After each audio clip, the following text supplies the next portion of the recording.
todos o son nomás los muy poquitos? Creo que hoy está pro. Bueno, por el día del niño. Gracias. Bueno, buenas tardes, noches. Vamos a hablar hoy sobre trastornos hemodinámicos. Antes que ese delegado nos habló la vez pasada sobre la parcial. ¿Les queda bien el 13 de septiembre? Para que pongan la fecha, para que coincida con el grupo. Y va a entrar todo lo que dimos hasta el 6, o sea, hasta el sábado.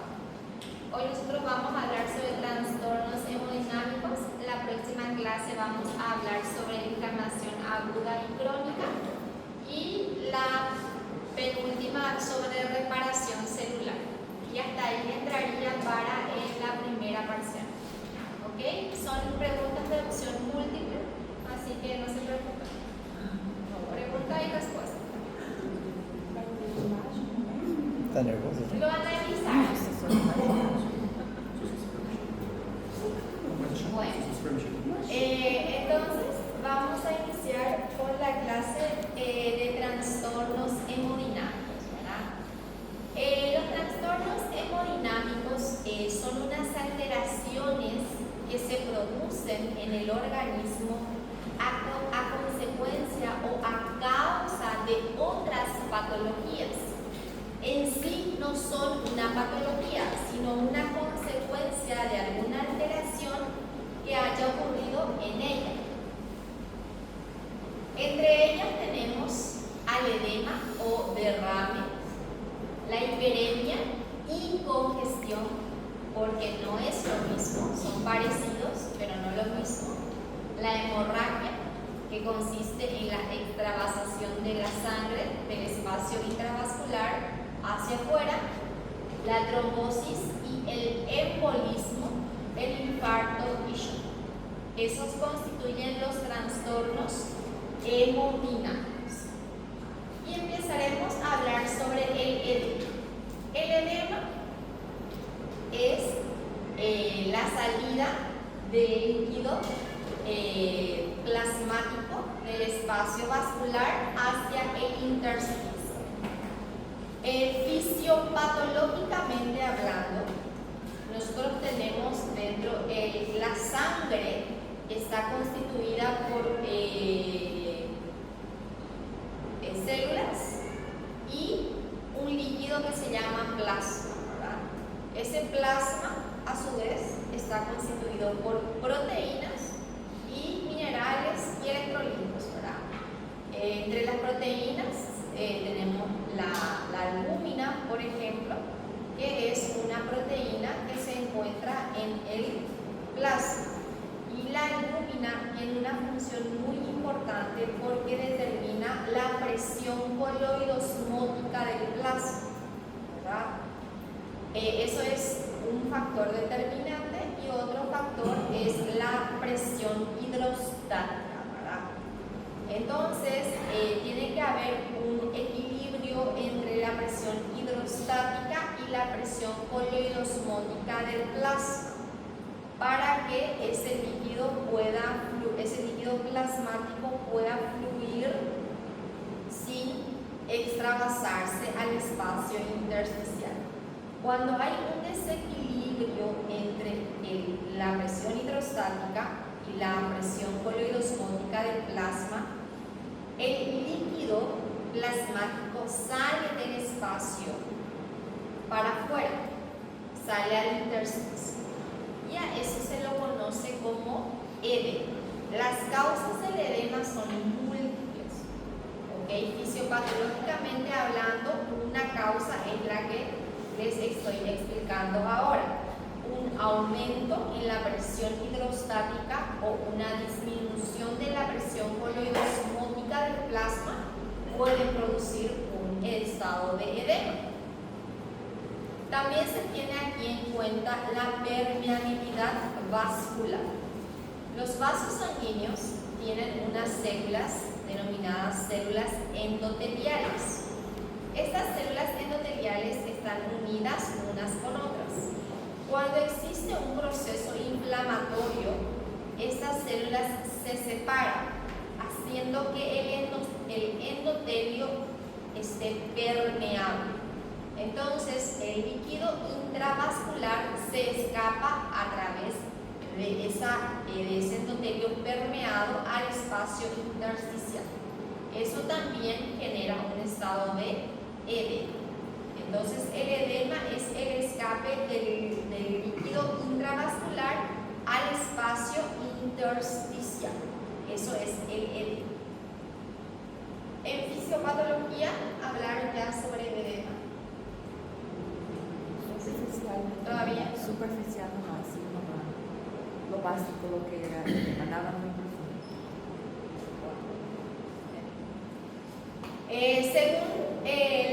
Nosotros lo vamos a clasificar según su extensión en un edema localizado, donde solamente una parte del cuerpo está con edema, o un edema generalizado, a lo cual también le llamamos anasarca. Según su etiología, en inflamatorio y no inflamatorio, en donde el tipo de líquido que es extravasado es completamente diferente del inflamatorio con el no inflamatorio. Según su localización, si se encuentra en la cavidad pleural, lo llamamos hidrotórax o derrame pleural. Si se encuentra en la cavidad peritoneal, lo llamamos hidroperitoneo o ascitis. Si se encuentra en el espacio pericárdico, lo llamamos hidropericardio o derrame pericárdico. Qual é o nome do outro hidroperitônio? ¿Cómo? Como que é o segundo nome do hidroperitônio que a professora falou? Ascitis. Ascites. Y si tengo un edema en todo el cuerpo, eso se llama anasarca, es el edema generalizado. Aproximadamente el 60% de nuestro peso corporal macro corresponde a agua, ¿verdad? De los que 2/3 de esa agua están dentro de las células, o sea, es intracelular, y la mayor parte del resto del agua se localiza en los compartimientos extracelulares en forma de líquido intersticial. Y solo un 5% del agua corporal se encuentra en el plasma de la sangre. El edema va a ser ese 5% o va a ser ese líquido plasmático que sale del espacio intravascular al espacio intersticial. ¿Ok? Entonces, el edema es la acumulación del líquido intersticial dentro de los tejidos. Ese líquido extravascular también se puede acumular dentro de las cavidades corporales. ¿Dónde tenemos cavidades? Tenemos cavidades en la pleura, en el pericardio, en el peritoneo. Y ahí lo podemos también llamar derrame. ¿Ok? Ejemplo de ellos son el derrame en la cavidad pleural, a la cual le vamos a llamar hidrotórax, pericárdico, hidropericardio, peritoneal, hidroperitoneo o ascitis. Y la anasarca, como les comenté, es el edema generalizado que se caracteriza por una hinchazón o una tumefacción en el tejido celular subcutáneo y la acumulación de líquido en las cavidades. Bueno, y fisiopatológicamente hablando, esto es fisiopatología, ¿ok? Nosotros tenemos el líquido plasmático que corre a través de la sangre, ¿verdad? Tenemos lo que sería la presión hidrostática, tenemos la presión coloidosmótica, que es determinada por la albúmina, tenemos la permeabilidad vascular, bueno, y fisiológicamente hablando, siempre hay un desbalance entre la presión hidrostática y la presión coloidosmótica. Hay una pequeña diferencia fisiológica. ¿Okay? Y entonces se escapa fisiológicamente hablando un poco del líquido plasmático dentro del vaso hacia el espacio intersticial. Y para eso están los vasos linfáticos, para recoger ese exceso de líquido que se salió del espacio intravascular para volver a retomar y reponerlo al sistema general. ¿Okay? Para eso están los vasos linfáticos, para reabsorber el líquido que se escapó del espacio intravascular por ese pequeño desequilibrio que hubo. Esa es la función de los vasos linfáticos, recoger la linfa, ¿verdad? La linfa sería ese líquido que se escapa. Entonces, ¿cuándo yo voy a tener edema? Yo voy a tener edema cuando hay un aumento en la presión hidrostática, una disminución de la presión coloidosmótica del plasma, un aumento de la permeabilidad vascular o una retención de sodio, porque con sodio entra siempre agua, una obstrucción en los vasos linfáticos. Entonces se va quedando el líquido extravasado y no hay un vaso linfático que pueda recoger esa linfa. Entonces todos esos estados producen un estado de edema. Professor, todas essas características têm que acontecer juntas para que tenha edema? No, Qualquer uma delas. cualquiera de ellos. Tá. Entonces acá tenemos un ejemplo de un edema localizado, por ejemplo, en el miembro inferior. Acá tenemos edema en los párpados. Acá tenemos un edema en los labios, en los párpados.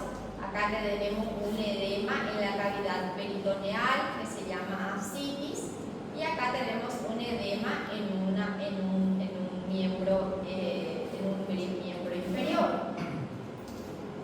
Entonces, lo clasificamos en inflamatorio y no inflamatorio. Al edema del inflamatorio le vamos a llamar exudado y al edema no inflamatorio le vamos a llamar trasudado. El trasudado es un ultrafiltrado del plasma que se escapa, ya sea por aumento de la presión hidrostática o disminución de la presión coloidosmótica.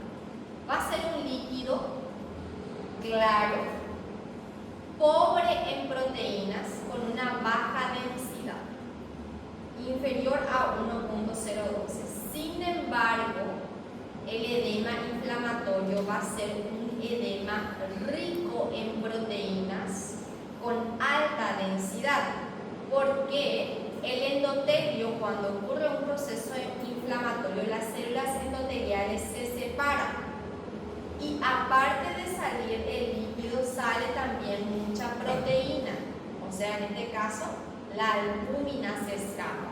Entonces, el edema inflamatorio siempre es un edema de tipo alta densidad con mayor cantidad de proteínas y se llama exudado. Acá tenemos dos imágenes histológicas de los dos edemas. El edema, histológicamente estamos en el pulmón, ¿ok? Estos son espacios alveolares. En este caso, acá debería de haber solo aire, o sea, tiene que verse de color blanco. Sin embargo, acá los espacios alveolares están ocupados por este material eosinofílico amorfo. Así se ve el edema de un tipo de edema trasudado. ¿Okay? El líquido es un líquido claro, eosinofílico amorfo. Sin embargo, también esto es el pulmón, pero obviamente es un pulmón que está pasando por un proceso inflamatorio. Acá vemos células inflamatorias y el espacio alveolar también está ocupado por un líquido, pero en este caso este líquido es un líquido fibrilar. ¿Por porque es de tipo exudado, es un líquido rico en proteínas. La morfología, aquí tenemos el ejemplo del edema subcutáneo, la acumulación de líquido a nivel del tejido celular subcutáneo. Esto que se ve acá se llama el miembro inferior del paciente, está edematoso. Uno lo presiona y esto, si vos te presionás y no tenés edema, eso rápidamente sube de vuelta, ¿verdad? Sin embargo, cuando hay edema, esto no pasa y se llama a esto signo de Godet y se va evaluando por cruces. Eso lo van a dar en clínica médica cuando lo den, no sé en qué materia lo van a ver, cuando estén por el hospital y le evalúan a su paciente con edema y lo tocan y lo presionan y el signo de Godet, una cruz, dos cruces, tres cruces, dependiendo de cuánto tarda en volver a su estado normal lo que pinchaste. Eso se llama signo de Godet. El órgano que está con edema obviamente va a ser un órgano de mayor peso, disminuyen los crepitantes. A la expectoración, el paciente expectora un líquido espumoso de color rosado, que es el líquido en este caso del tipo trasudado. Acá vemos cómo los espacios alveolares están ocupados por este material rosado amorfo y también vemos algunos hematíes o eritrocitos. Este es un cerebro que está con edema. ¿Cómo me doy cuenta? Porque hay un estrechamiento de los surcos cerebrales y hay una distensión de las circunvoluciones cerebrales, y esto es característico de un edema a nivel cerebral. Todo órgano con edema aumenta de peso. Diagnóstico de la imagen: este es un paciente con ácidos. Esto no es por obesidad, sino que es porque hay líquido en la cavidad peritoneal.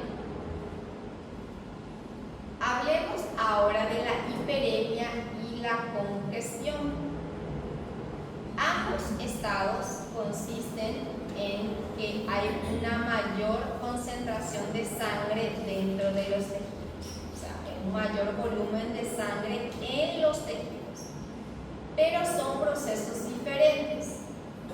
La hiperemia es un proceso activo que se debe a una dilatación arteriolar. Las arterias se dilatan y al dilatarse va a contener mayor cantidad de sangre en su interior, y es un proceso fisiológico.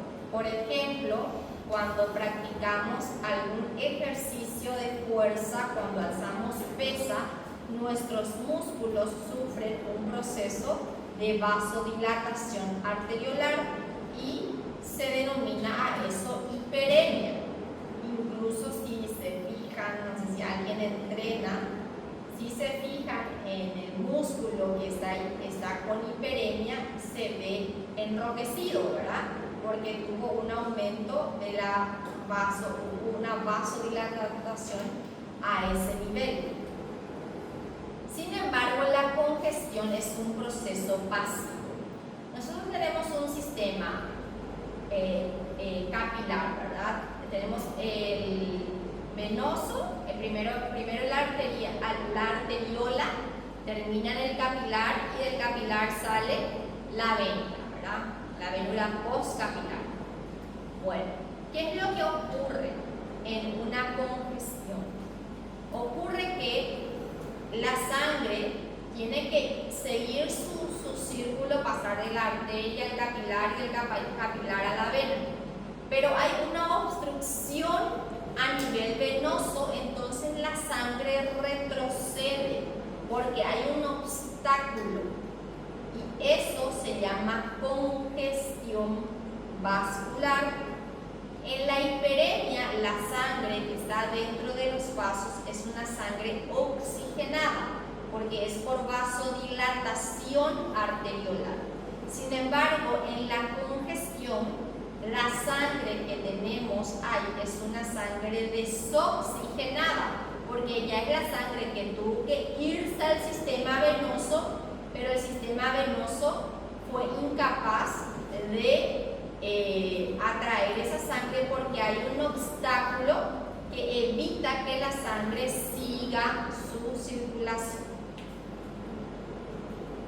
Entonces, como les dije, la hiperemia es un proceso activo por un aflujo por la dilatación arteriolar. Y la congestión es pasiva y es consecuencia a un flujo de salida alterado de un tejido de color rojo azulado. Y esto es la hiperemia, ¿verdad? Tenemos la arteria, el capilar, y a nivel del capilar hay una vasodilatación, entonces la sangre aumenta por la vasodilatación a nivel arteriolar y es un proceso activo. Sin embargo, en la congestión, acá hay una obstrucción en el sistema venoso, hay algo que obstaculiza el paso de la sangre, entonces se congestionan los vasos. Esta congestión, nosotros vamos a hablar específicamente de la congestión, porque acá lo patológico es la congestión. Y de acuerdo al tiempo de evolución puede ser aguda o crónica. Bueno, y acá tenemos un ejemplo de una congestión pulmonar aguda, ¿verdad? Donde los pulmones están también aumentados de peso, están rojizos y disminuyen los crepitantes. Acá nosotros sabemos que los alveolos están constituidos por unos tabiques fibrovasculares. Esos tabiques fibrovasculares que tienen en su interior tienen capilares. Entonces, ¿qué observamos acá? Que esos capilares están congestivos, están llenos de sangre. Entonces, esto es una congestión capilar aguda a nivel de los pulmones. Acá tenemos nuevamente un vaso sanguíneo, capilares alveolares dilatados y llenos de sangre en su interior, o una vasocongestión a nivel de los vasos. Suelen estar acompañados tanto el edema de la vasocongestión. Luego tenemos la congestión pulmonar crónica. Cuando el proceso ya es crónico, los pulmones van a tener un aspecto más firme, más duro y disminuyen los crepitantes. A la histología va a haber una fibrosis del tabique o de los tabiques alveolares. Va a haber un engrosamiento y fibrosis de los tabiques alveolares y los espacios alveolares suelen estar ocupados de macrófagos con pigmento hemosidérico.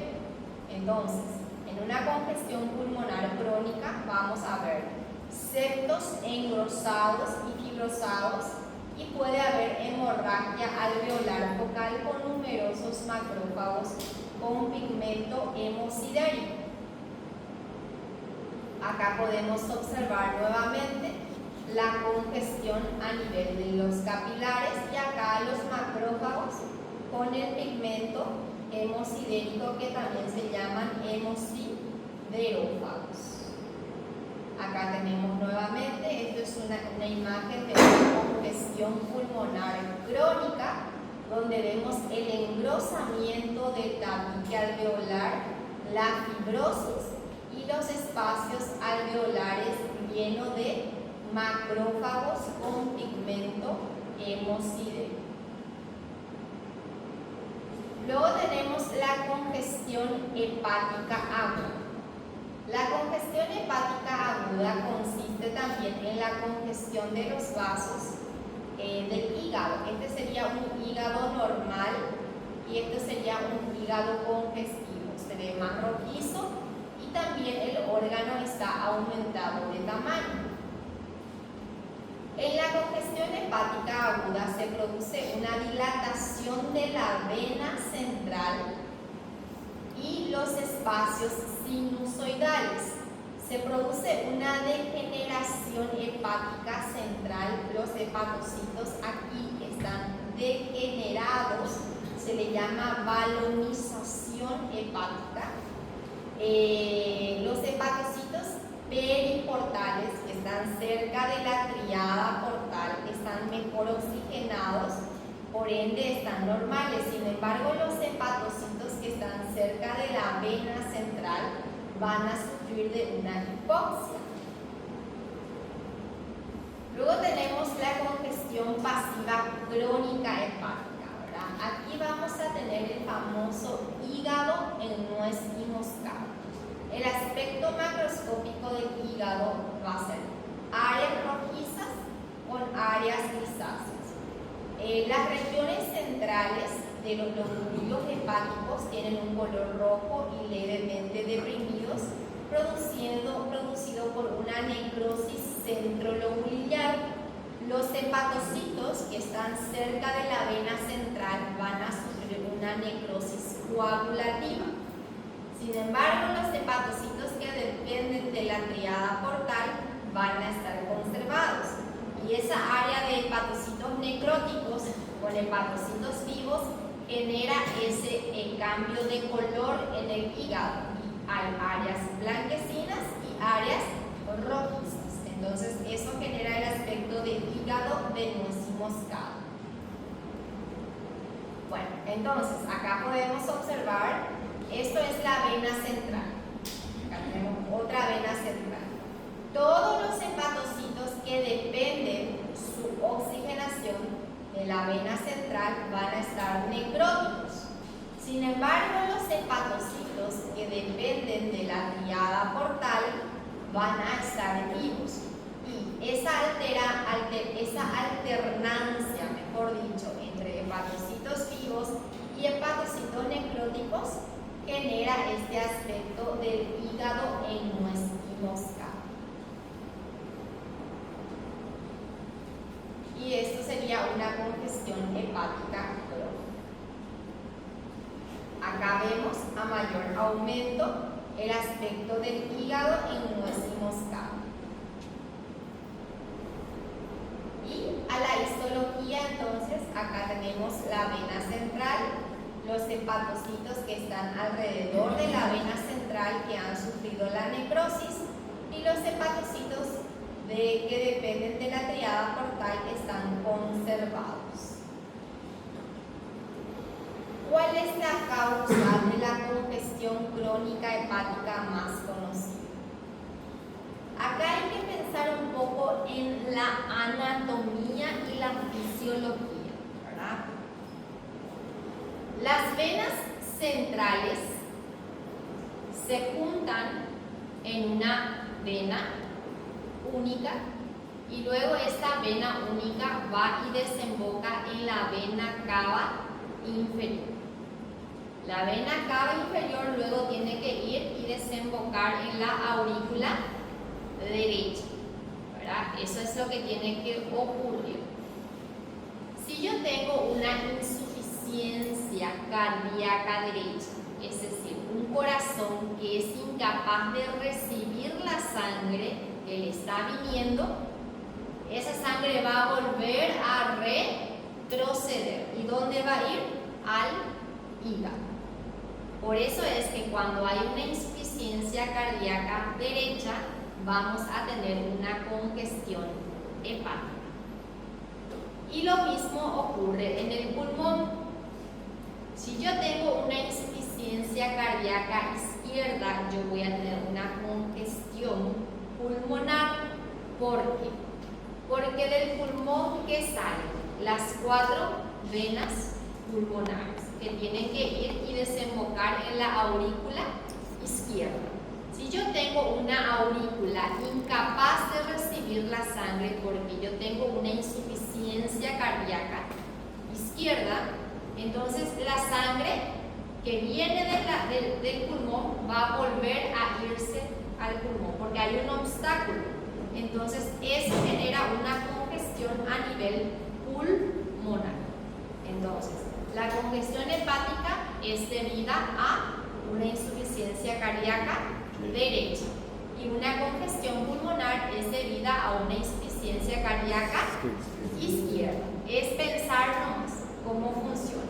Y es congestión. ¿Se acuerdan que les dije que la congestión es debida a un obstáculo en el paso de la sangre? Si yo tengo un corazón que es incapaz, la aurícula, ¿qué tiene que hacer? La aurícula tiene que recibir la sangre y luego mandarle al ventrículo, ¿verdad? Pero si esta aurícula, por alguna razón, no hace esa función, la sangre retrocede y vuelve de donde vino, entonces vuelve otra vez al hígado. Y los espacios sinusoidales, que son capilares, se van a llenar de sangre, desoxigenada. Eso con el tiempo va a hacer que ese hígado sufra necrosis, ¿verdad? O sea, esos hepatocitos van a necrosarse. Luego con el tiempo, ese hígado o esa parte de los hepatocitos que se necrosó va a sufrir un proceso de reparación, se va a fibrosar, se va a convertir en una fibrosis. A eso, a la fibrosis en el hígado, le llamamos cirrosis hepática. En este caso o en esta situación vamos a tener una cirrosis hepática a causa de una insuficiencia cardíaca derecha. O sea, ustedes ya habrán escuchado alguna vez hablar de la cirrosis, ¿verdad? Y la causa principal de cirrosis es el alcohol. En este caso, no. En este caso, la causa de la cirrosis cuando es debida sería a una insuficiencia cardíaca del corazón, ¿verdad? O sea, en este caso específicamente del lado derecho. Entonces, ¿cuál es la causa de la congestión crónica hepática más conocida? La insuficiencia cardíaca. Bueno, hablemos ahora de la hemorragia. No confundir congestión con hemorragia. La congestión es el aumento de sangre dentro del vaso sanguíneo. Eso es la congestión. La hemorragia es la extravasación de sangre del espacio intravascular hacia afuera. Lo vamos a clasificar, o sea, su tamaño, su extensión y su localización, ¿verdad? Puede ser una hemorragia externa, interna, y no es lo mismo que haya la hemorragia consiste en una ruptura vascular, ¿ok? Y no es lo mismo que se rompa una vena a que se rompa una arteria, porque la arteria tiene mayor presión, la cantidad de sangre que voy a perder va a ser mucho más si es una arteria a que si es una vena. Entonces el concepto de hemorragia en sí es la extravasación de sangre. Déjenme un segundo.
Entonces, como les dije, puede ser una hemorragia externa o una hemorragia interna, ¿verdad?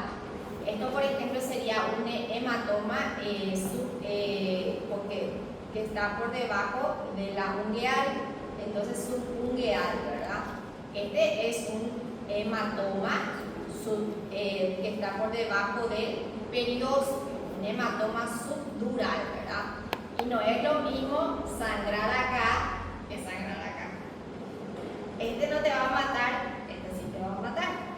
O sea que la localización también importa, porque acá no hay espacio para otra cosa que no sea el cerebro. Por más pequeña que sea la hemorragia, eso genera una presión intracraneana que va a comprimir algún órgano o alguna parte del cerebro, y eso te va a producir algún signo o síntoma. Y si es que te comprime una parte sensible de tu aparato respiratorio, te puede generar un paro respiratorio. Externo, ahí tenemos hematoma acumulado dentro del tejido. En cuanto al tamaño, lo vamos a clasificar en petequias, púrpura, equimosis y hematoma. Las petequias son producto de rupturas capilares. Se rompen los capilares. Miden aproximadamente 1 a 2 milímetros nada más. Las púrpuras son un poquito más grandes, 3 milímetros de diámetro. La equimosis son los famosos moretones que tenemos, ¿verdad? Y el hematoma ya es la acumulación de sangre dentro de un tejido en mayor cantidad. Entonces, la extravasación de sangre debido a rotura de vasos, el hematoma es la acumulación de sangre en un tejido. Puede ser externo o interno. Podemos tener un hematoma retroperitoneal por ruptura de un aneurisma posterior a un traumatismo. Acá tenemos un hematoma subdural porque se rompió algún vaso o el paciente sufrió un traumatismo cráneoencefálico y se produjo una hemorragia. Lo que se suele hacer, ¿verdad?, es entrar, los neurocirujanos lo que hacen es descomprimir esto, entonces hacen una decalotación, sacan la sangre acumulada porque ahí no puede haber nada acumulado. Acá tenemos por este lado, si reconocen, esto es corteza cerebral, ¿verdad? ¿Se acuerdan de las capas de la corteza? La capa molecular, la capa granular, hay como 6 capas. Bueno, y acá tenemos la sangre acumulada, ¿verdad?, en esta zona, ¿verdad? Esto sería un hematoma subdural. Las petequias son pequeñas, miden entre 1 a 2 milímetros. Es la extravasación de sangre debida a vasos pequeños. Las causas pueden ser diversas. Una trombocitopenia, por ejemplo, la trombocitopenia es la disminución de plaquetas. Entonces, al haber poca cantidad de plaquetas, eso también puede producir una ruptura capilar. La uremia, un aumento de la urea, puede también producir una alteración plaquetaria o algún defecto en la coagulación de la sangre. Nadie tuvo acá dengue. ¿Le salió esto? Sí, ¿por qué? Cuando tenemos dengue, ¿qué ocurre? Que disminuyen las plaquetas.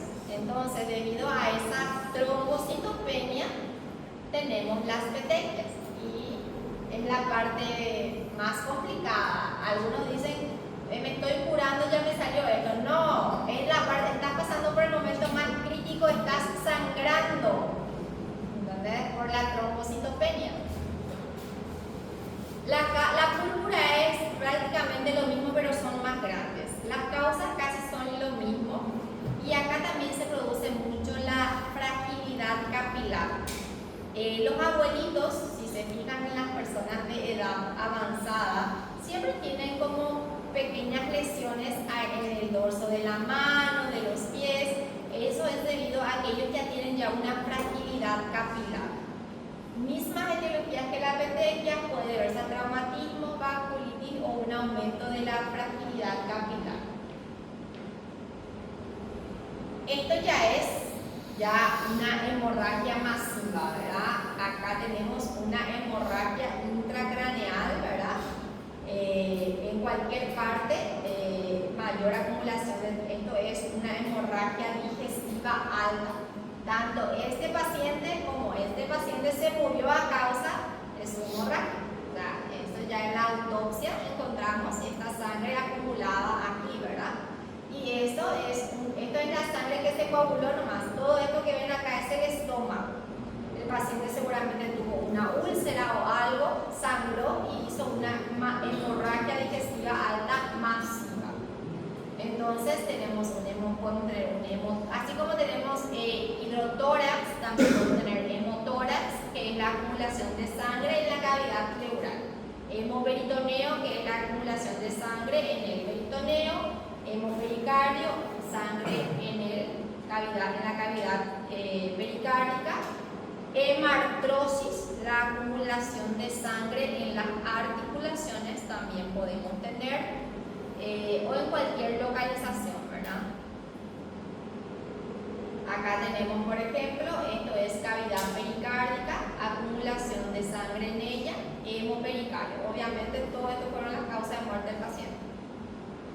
Esto es un hemotórax, ¿verdad? Esto se ve mucho en los pacientes por traumatismo, por accidentes. Acá tenemos una hemorragia pulmonar. ¿Ven la diferencia entre congestión y hemorragia?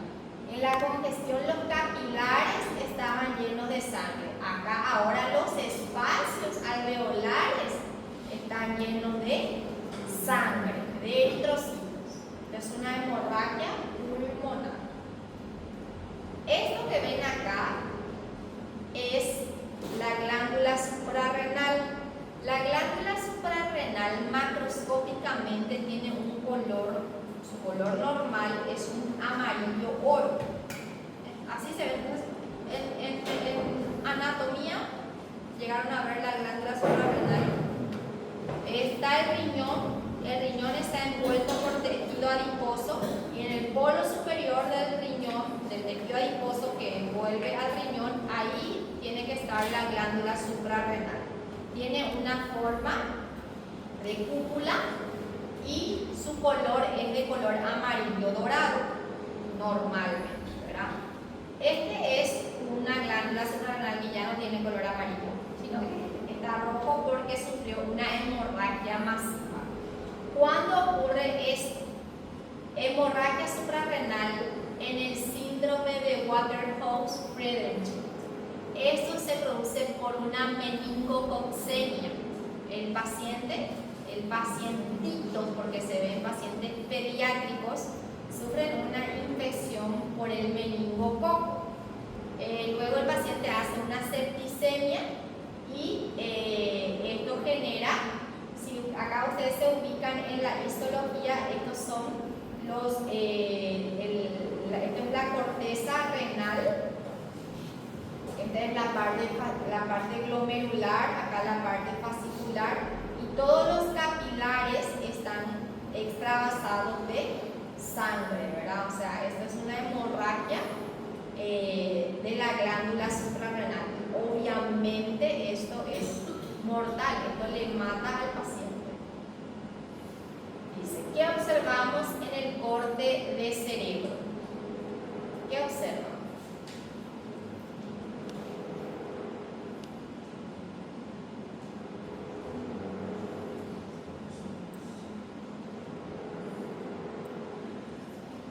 ¿Algún tipo de hemorragia? Sí, según el tamaño, ¿cómo lo clasificaríamos?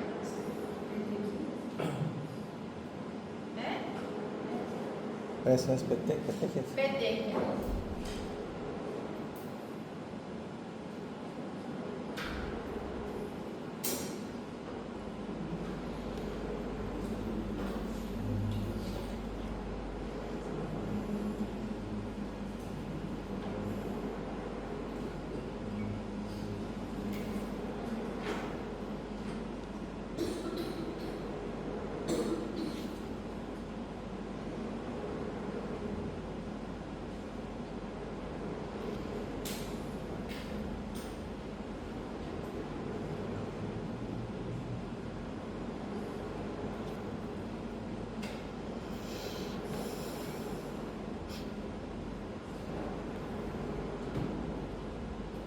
petequia, ¿verdad? Mide 1 a 2 milímetros. Professora, Sí. só para ver se eu entendi então, a senhora tinha passado que ela pode ser classificada por tamanho, extensão ou localização, certo?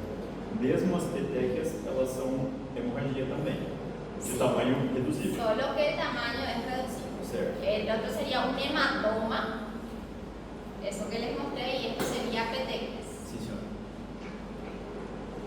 Esto en los pulmones observamos. ¿Qué observamos?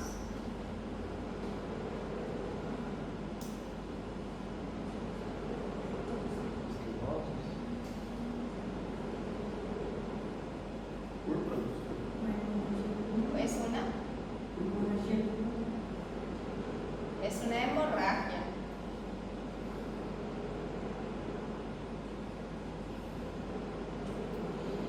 Esperen que soy mamá perruna y se quedó. Mi perra es súper delicada, no quiere comer. ¿Te extraña? Sí. Hasta ahora pues yo suelo estar. Ya. Ajá.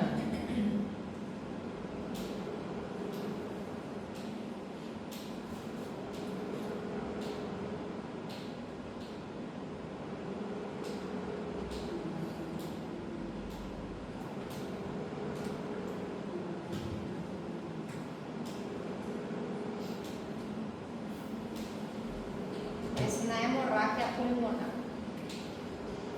¿Qué lesiones observamos? Esto sería una púrpura. Esto es hasta ahora.